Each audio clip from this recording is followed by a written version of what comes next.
بسم الله الرحمن الرحيم. عباد الله، نستكمل معكم رحلتنا في سورة الشرح، حيث يقول الله تبارك وتعالى: ألم نشرح لك صدرك ووضعنا عنك وزرك الذي أنقض ظهرك ورفعنا لك ذكرك. On reprend alors notre explication de sourate Sharh, où Allah subhanahu wa ta'ala s'adresse à son prophète sallallahu alayhi wa sallam et il lui dit: n'avons-nous pas épanoui ton cœur? Ne t'avons-nous pas soulagé du lourd fardeau qui pesait sur ton dos? كان صلى الله عليه وسلم في دعوته لا يلقى إلا سبا وشتما ويشتد الأمر كلما يسير في هذه الطريق، فكل يوم يحتاج إلى أن يحط عن ظهره وزره، وإنما يتأتى هذا بقيام الليل، بقيامه لليل صلى الله عليه وسلم. Pendant que le prophète sallallahu alayhi wa sallam appelle à l'islam, il n'entend que des insultes. Et plus il avance, et plus les choses se durcissent. Chaque jour, il a ce travail difficile à faire, d'être confronté aux gens qui le haïssent, qui lui crachent au visage, qui le maltraitent. Et donc, il a besoin qu'Allah subhanahu wa ta'ala soulage son fardeau quotidien. Et notamment, cela se fait à travers la prière de la nuit. Et Allah subhanahu wa ta'ala lui dit: وَلَقَدْ نَعْلَمُ أَنَّكَ يَضِيقُ صَدْرُكَ بِمَا يَقُولُونَ. Allah lui dit: nous savons bien que leur dénigrement t'oppresse le cœur. Nous savons bien que tu es dérangé par le fait qu'ils t'attaquent et qu'ils t'agressent et qu'ils t'accusent de tous les maux. فَهَذَا معنى من معاني ووضعنا عنك وزرك. وكذلك الوزر كما فسره أكثر المفسرين هو الذنب، وهي في حق النبي صلى الله عليه وسلم على خلاف بين العلماء ما حدث منه في الجاهلية، أو قد نقول شعوره بعدم تحقيق واجبه وتقديم الرسالة على الوجه الأكمل. Un autre sens de ce fardeau qui pesait sur le dos du prophète sallallahu alayhi wa sallam, c'est... Alors, la plupart des commentateurs disent que c'est le fait qu'Allah subhanahu wa ta'ala, il ait pardonné tous ses péchés. Et vous savez qu'il y a un grand débat et une grande divergence sur l'attribution du péché au prophète Mohammed sallallahu alayhi wa sallam. Tous sont d'accord sur le fait qu'il n'a pas commis de grands péchés. Mais qu'en est-il des petits péchés et que veut dire le mot péché du point de vue des prophètes en général et en particulier pour le prophète sallallahu alayhi wa sallam? Et beaucoup d'entre eux disent qu'en fait, par rapport au prophète sallallahu alayhi wa sallam, il avait certaines obligations. Par exemple, Qiyam al-Layl était une obligation pour le prophète. Donc le fait de déroger à Qiyam al-Layl pourrait être un péché, alors que pour la majorité, enfin pour le commun des musulmans, ce n'est pas un péché. Donc il a des spécificités qui sont imposées à lui, en plus du taklif, de la responsabilité religieuse que nous avons. Ici, nous allons dire que c'est surtout le sentiment d'avoir failli à sa mission et d'avoir fauté et de n'avoir pas été à la hauteur de ce que Allah subhanahu wa ta'ala pouvait attendre de lui. Et donc Allah subhanahu wa ta'ala, il a enlevé ce fardeau des épaules du prophète sallallahu alayhi wa sallam. Wa wada'na anka wizrak alladhi anqada dhahrak wa rafa'na laka dhikrak. Et n'avons-nous pas rehaussé ton prestige? ما العلاقة بين رفع الذكر بعد وضع الوزر؟ وتلاحظون أن الله سبحانه وتعالى تكلم عن الوضع والرفع. وضع شيء ثم رفع شيئا آخر.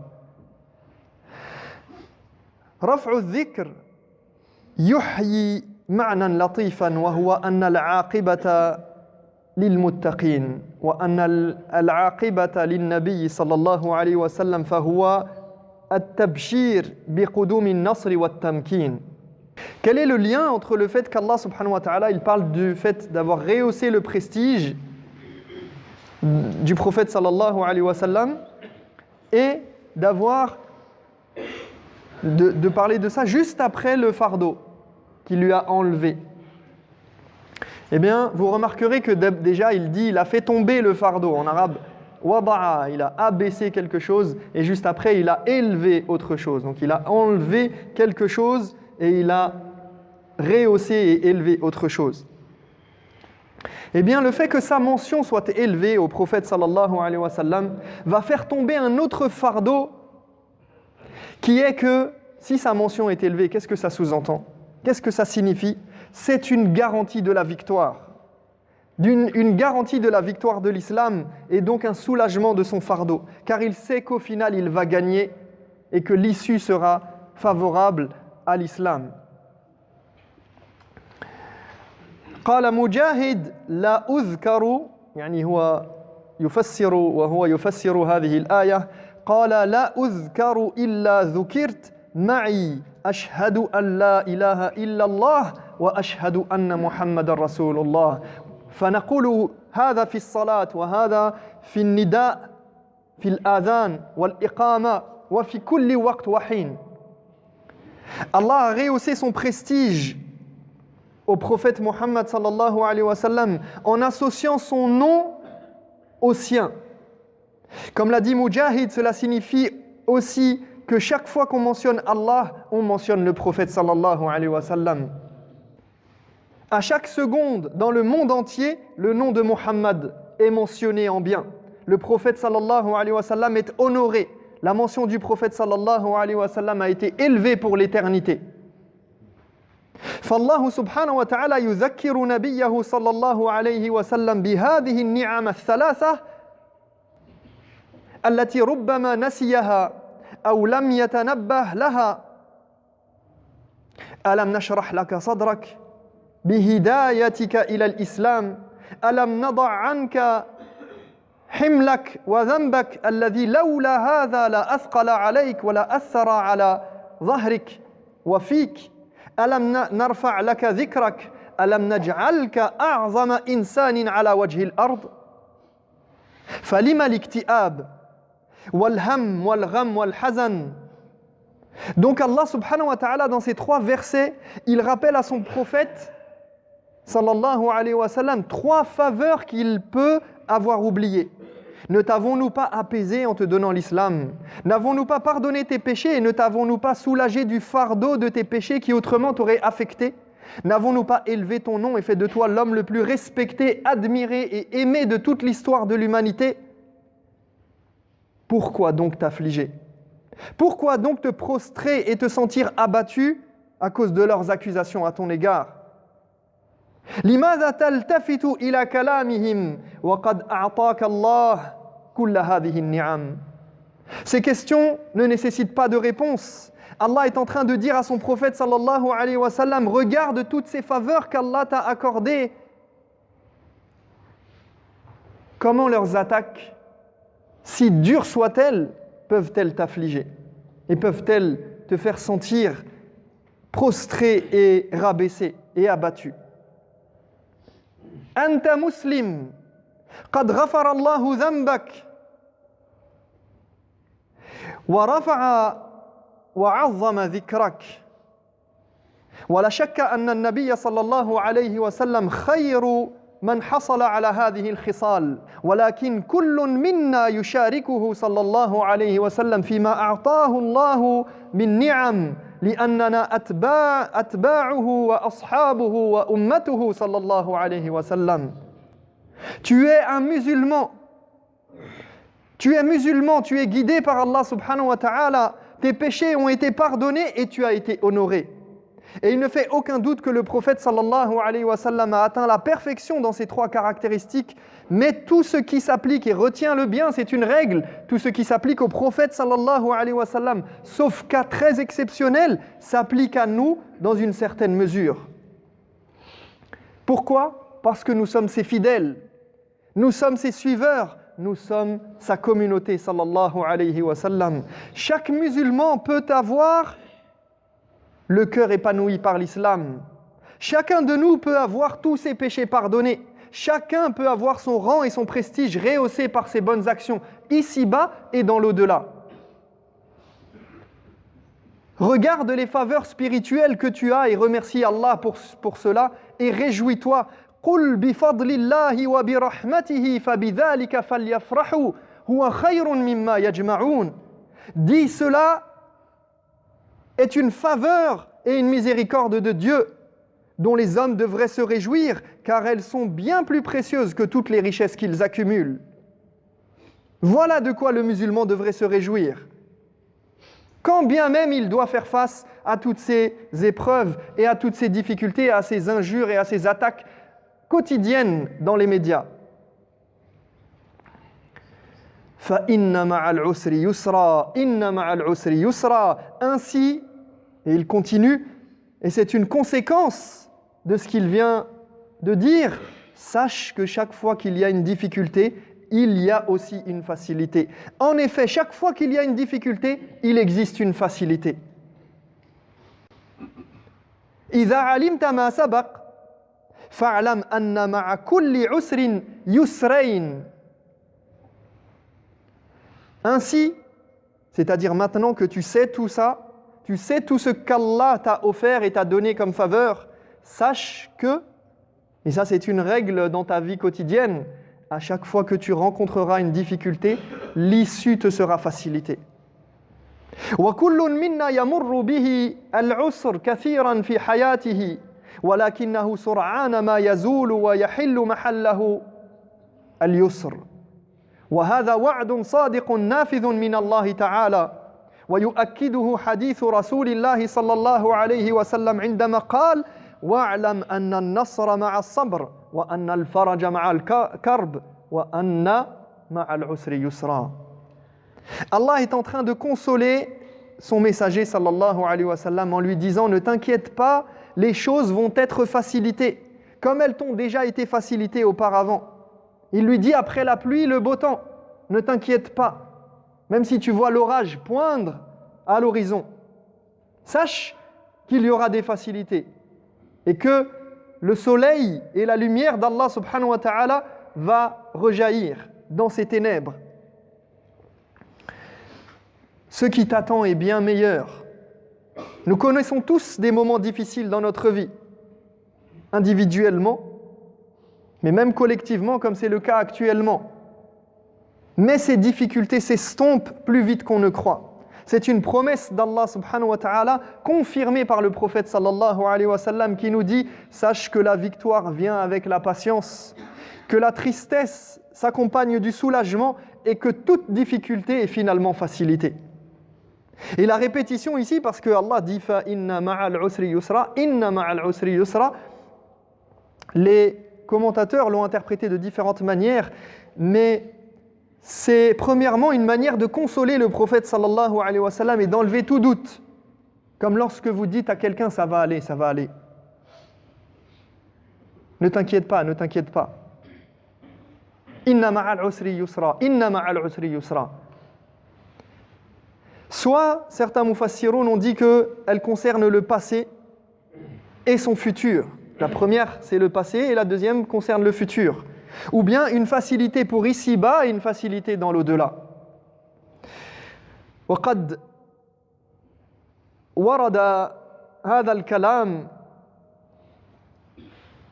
وعزاه بعض العلماء إلى النبي صلى الله عليه وسلم لن يغلب عسر يسرين.